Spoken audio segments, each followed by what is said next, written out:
Okay, it says we're live everywhere. So that means somebody out there on the internet is watching me just sit here in silence. Thanks for saying something. How's everybody doing? We're really excited about tomorrow's clinic. We are doing the first ever all-inclusive clinic here at the ranch in Aubrey, Texas. And if you are interested in learning about pro set shoes, performance shoes, specifically set by Jake Whitman. He is a performance farrier. He lives in Weatherford, Texas. He will be at our barn tomorrow, which is in Aubrey, Texas. And he's going to be evaluating horses. We're doing a small group clinic, limited to only 5 riders. So we have 5 horses coming in. This is a really wonderful opportunity for you guys to join in live and learn from Jake. Watch what makes him different from other farriers. And his passion in life is to really help horses become their very best and reach their fullest potential. And you probably already know this if you're a horse person. We can all agree that a horse's health and a horse's ability begins at the foundation level. And for them, that's their feet. So very high priority. We want to make sure that we address every horse coming in and make sure that they have the best hoof possible with what they have to work with. Jake has experience shoeing top performance horses. So that's one way he's different from a lot of farriers in the world. He has an opportunity to shoe very high level, and I'm talking about NFR qualifying horses, and horses that are on the pro circuit and winning on the pro circuit. Well, that's just a typical day's work for Jake Whitman. So if you are able to join the live stream tomorrow, you'll get a chance to watch Jake in action, and you're going to get to see how he puts on performance shoes and really get an opportunity to pick his brain and kind of see a snapshot into his expertise. If you're like me, okay, as I was trying to find a farrier who could really solve the problems that I was having. Back when I met Jake Whitman, I was trying to stay in the top 15 in the world standings in the WPRA. And my horse was blessed with a great big heart and a really big motor, and he could outrun the wind, but his feet weren't great. And he just struggled. He was born with a club foot. He was this big, massive, muscled up horse. That's a picture of him right there.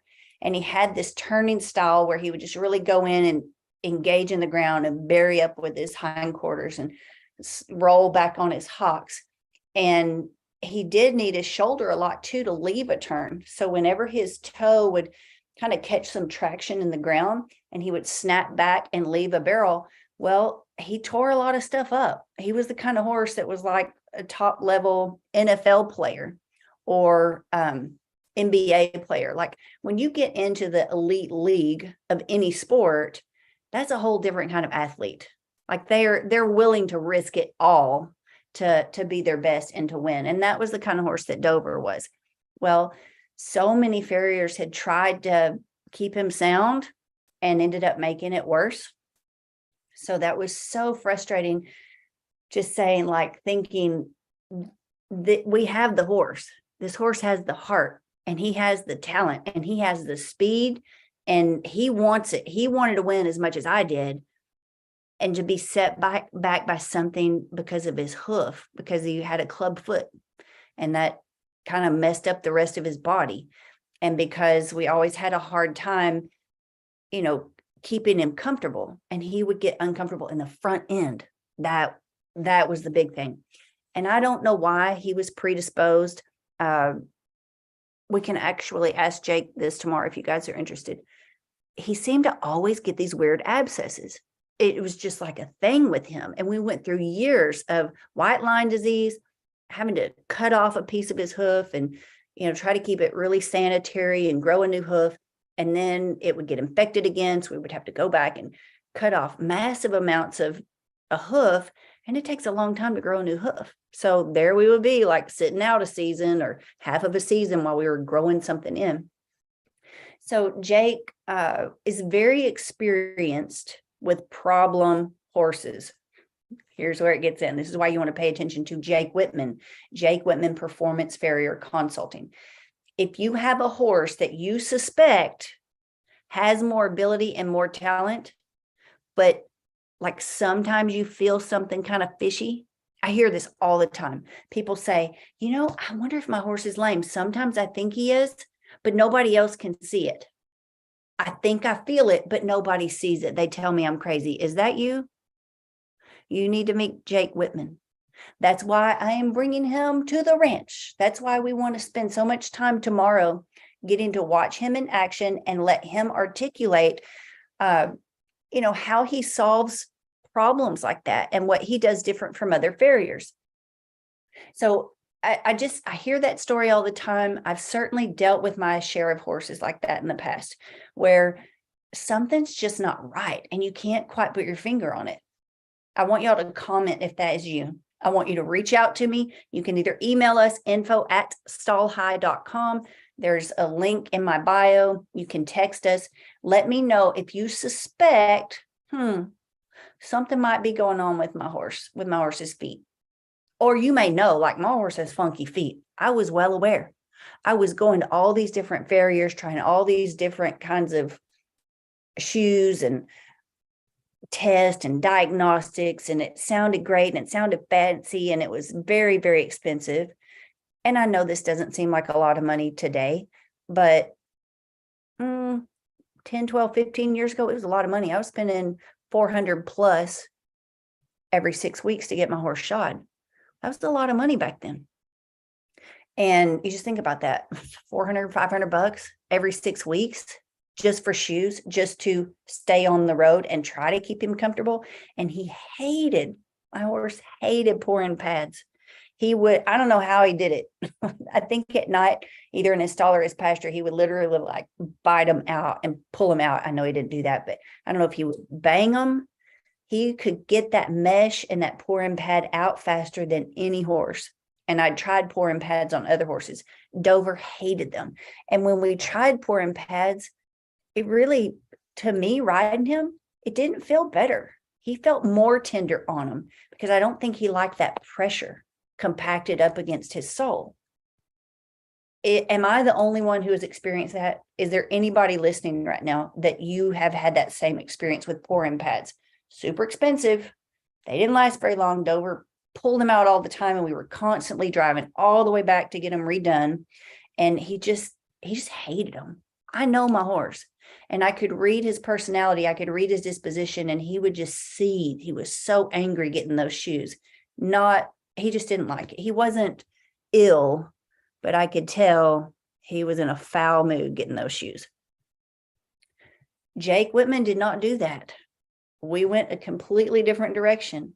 And I'm so thankful that we did. I'm thankful for his experience and for him having solutions that actually worked for Dover and got us back on the road and kept us in the top 15 and kept us winning on the pro circuit years.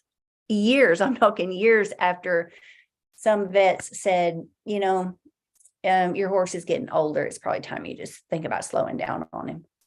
You don't want to hear that when you're trying to get to the national finals and you have a horse that literally, if he had 3 legs, he was going to win it. All I had to do was leave the barrel standing. That's what it felt like to run him. He was just a super freak. He was awesome. And you don't want to hear that. You want somebody who has a solution. So I'm very grateful for Jake Whitman. He works very closely with Dr. Justin High, who owns Riata Vet Clinic also in Weatherford. It's a podiatry center. Jake Whitman's there every Thursday. You can call Riata and book with Jake personally. You can watch our live stream tomorrow and ask questions. Jake does consulting now. So if you have a video of your horse, if you have x-rays, if you want to take pictures of your horse's feet and say, either I know something's goofy and I don't know how to fix it, or I'm not sure. Jake has answers. He is not a veterinarian. He's not going to make any false claims, but he's very wise. He's very experienced, and that's why I trust him, because it worked for me and my horses. And I've seen him take really challenging situations, and it's not always an instant fix. Growing a hoof takes a long time. It's just like growing a nail. I got my nails done for the NFR, and I did the dip. They look so pretty for like 12 days. And then they didn't. And I used to get my nails done. I had them done for like a year one time, and it was so much fun. But the technician was really good and really careful about not removing too much of my nail bed. That one set of dip nails that I got before the finals, I didn't drive all the way to Plano like usual because I was pressed for time. Well, that was a poor decision on my part, because now my nails are really, really weak and tender growing out, and they look like they look bad. They look like barn hands, guys. But that gives me an appreciation for what our horses go through. Like, just think about it. If you have one nail technician that takes off just a sliver too much of your nail bed, how long does it take you to grow a whole nail? And that's what I'm in the process of doing. They're not even to the halfway mark yet, and my nails grow really fast. So I think as a steward of a horse, your horse is not performing to the level that you feel like he or she can. Start at the feet. That's the foundation. Rule that out. I'm so excited about this clinic this weekend. It's a small group clinic. It's all inclusive, 2-day horse transformation mastermind. So we are going to mark shoes off the list first thing. Get them done. Let's get Jake in here. If you guys want to watch online, great. If you want the last stall, there's one stall open. So one spot has been left available. You need to go to onlinebarrelclinic.com like now, beat your competition, and save that last stall. And then you can, if you're within driving distance, you can be here tomorrow morning when we start. So be here at 9 a.m. Aubrey, Texas, which is 30 miles north of Dallas. Cheryl Sawyer is here. She's a WPRA barrel racer. She is a horse dentist. She specializes in dentistry. So she is going to make sure that our horses have the best teeth they can have. Make sure horses' teeth, some horses grow faster than others. So again, you could have a sharp edge that you don't even know about. And instead of just chasing your tail and spending entry fees every weekend, which is very costly, especially with full fuel prices these days and the cost of, everything else, make sure that's not the one thing holding you back, because you can't see it. You can't see inside their mouth. I'm not going to look in their mouth. I let other people do that, whom I trust to do that. I'm not sticking my hand in a horse's mouth. That's not my wheelhouse. That's why I trust people like Cheryl to take care of my horse's teeth. So she'll be doing teeth tomorrow here in the barn. That's part of the all-inclusive clinic. We're going to start tuning up horses. So if you really don't understand why your practice seems to be perfect at home, but it falls apart when you get to the race, well, there is a reason. There is a mechanical reason. And mechanical, when I say that, I'm just saying that loosely to shorten it. It's biomechanical. Something's not adding up with the metrics, the measurements, the angles, the approach. Something's bothering your horse, or your horse doesn't have enough information to fully follow through. It's not clear enough yet. They're not confident, and they're sure not competent.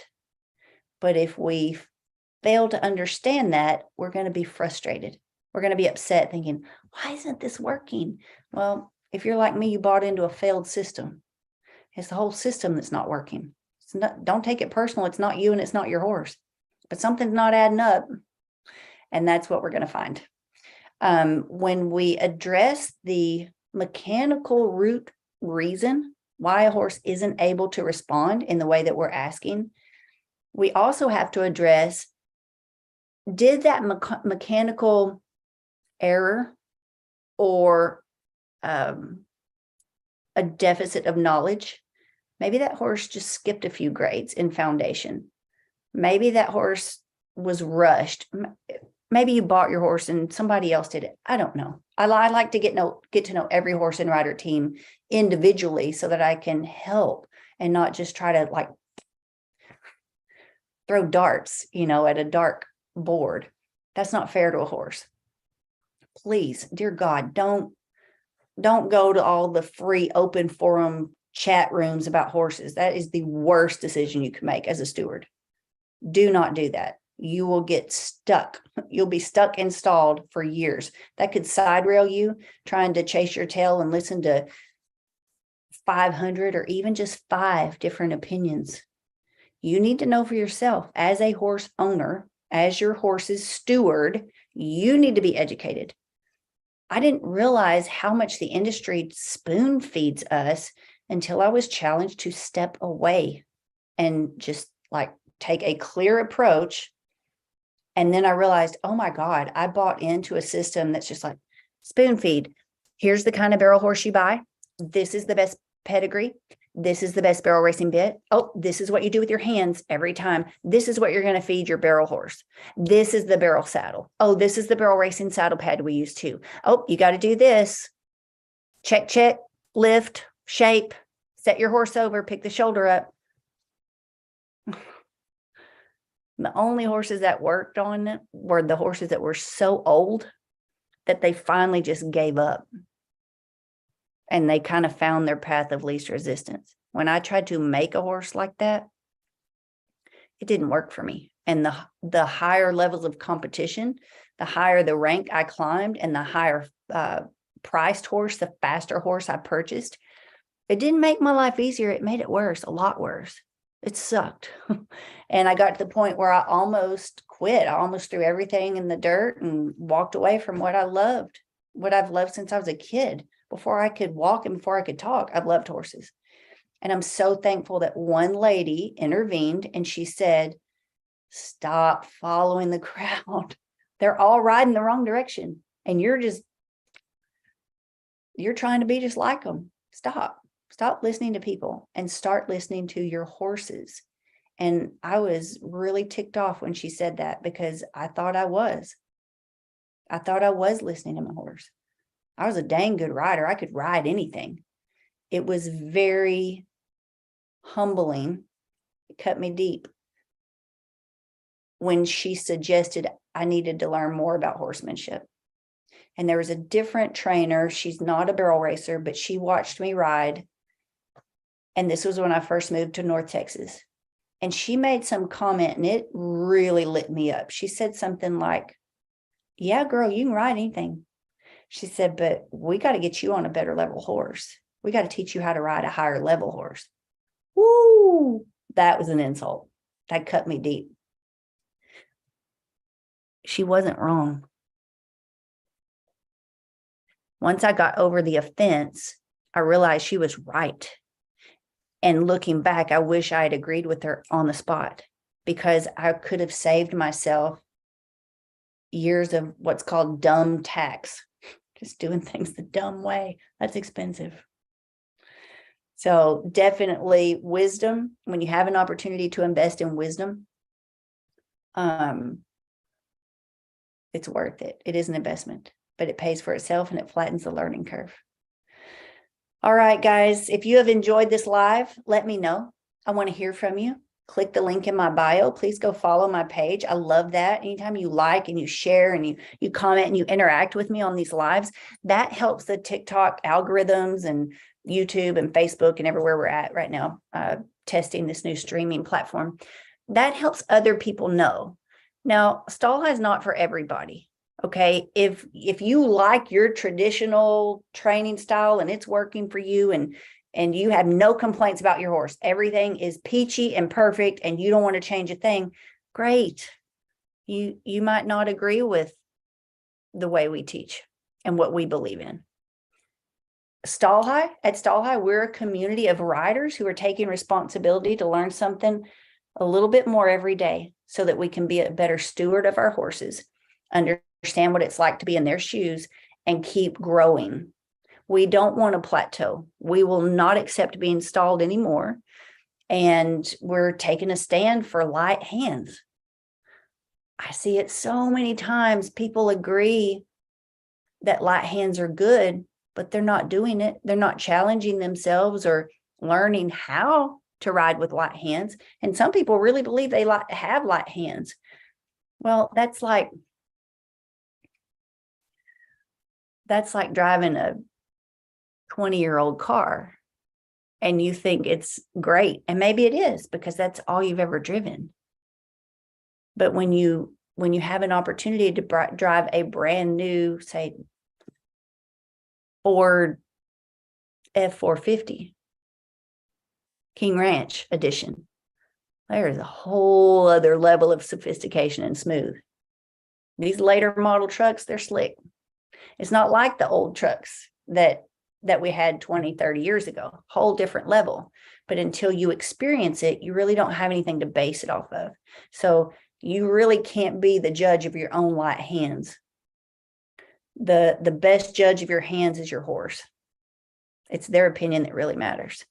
So I hope that this helps inspire you today. I hope that we've helped you think a little deeper. At Stall High, we peel back the layers. Let's really take a closer look at the biomechanics, what is happening behind the bit, what's happening. Anytime a body part moves, hello, like this, does this look familiar, barrel racers? Anytime you move a body part and you light up and engage one muscle more than the other, your horse feels that. So if they're not working the way you know that they can, it's because there is a mechanical deficit somewhere, or there is a comprehension deficit. Your horse doesn't understand the way the material's being explained to them. And so often, we learned this at Stall Talk 2 weeks ago, that's what causes the emotional injury. And that's the hardest thing to repair, guys. So the quicker you can nip it in the bud and make amends with your horse and find a path, find a technique and a style that actually works and starts to heal that horse's mental damage. Okay. When they're on the muscle and they're just in your hands all the time, ping, ping, ping, there's your sign. Red flag, red flag, red flag, emotional injury, emotional injury, emotional injury, emotional injury. You go to any barrel race in the United States and you're going to see horses screaming, their behavior. They don't speak English.